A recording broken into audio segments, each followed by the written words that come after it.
Do you fight with your vacuum hose in your workshop too? Wait, what? I wanted to build a boom arm for my vacuum hose for a long time. The hardest part wasn't the idea, it was the design.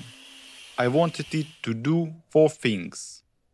It had to move around the workshop, the boom had to rotate, it had to feel almost weightless, and it had to extend to almost 1.8 meters.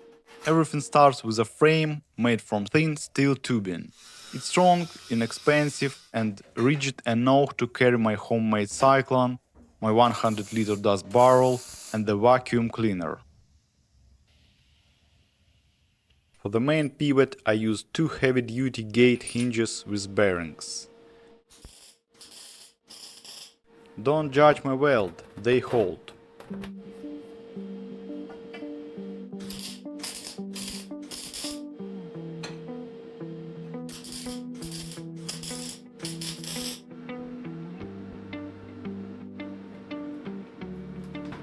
I also added a simple stop, so the boom can't hit the ceiling.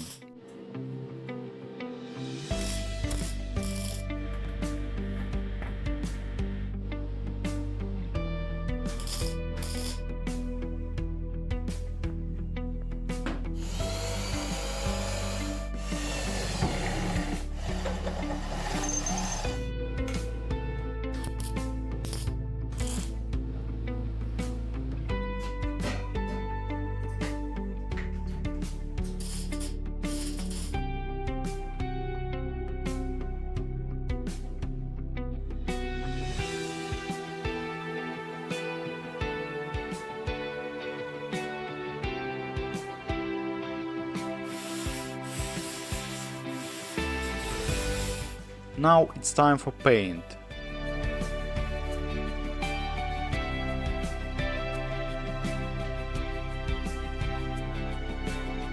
The boom is telescopic. A smaller tube slides inside a larger one, so I can extend it whenever I need more reach. For the universal joint I use a car shifter linkage joint. It only cost a couple of dollars, so there was no reason to build one from scratch.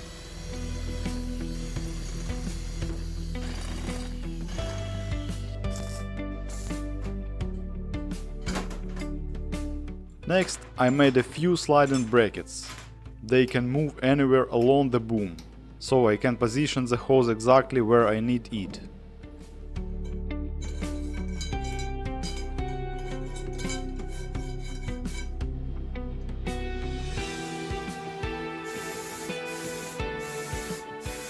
And finally, I had a good excuse to use this brick orange paint. The cart rides on 4 swivel casters. 2 of them have brakes, so it stays exactly where I want it. Now it's time to put everything together.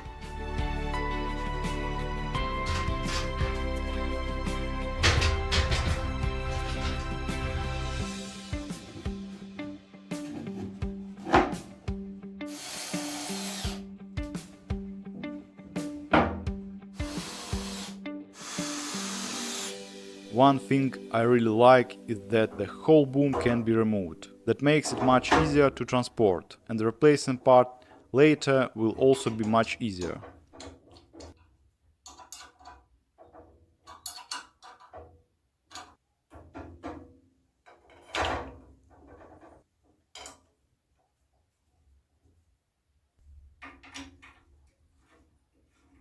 Of course, right after painting everything, I realized I forgot to weld the gas spring bracket. So, back to grinding and welding again. Now I can finally install the gas spring.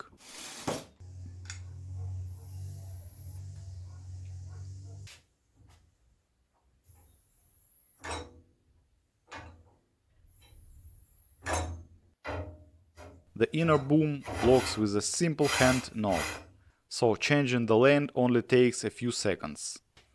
For the hose itself I use ordinary 2-inch pipe clamps. They simple snap into the sliding brackets. Now it's finally time to install the cyclone, connect the vacuum and mount the hose.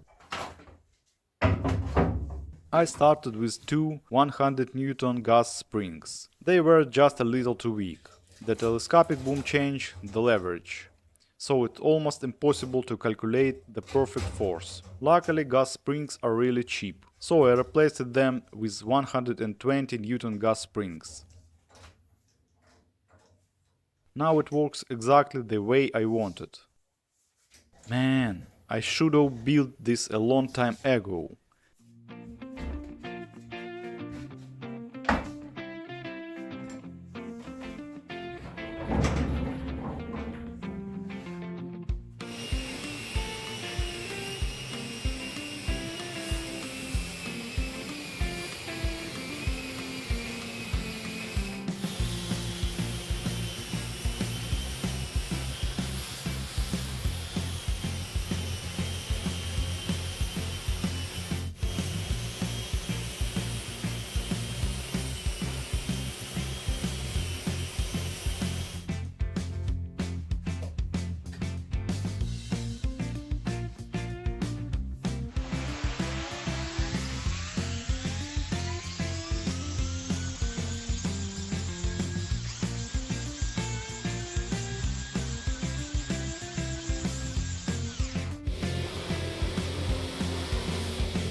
If you enjoyed this project, I'd really appreciate your support by subscribing.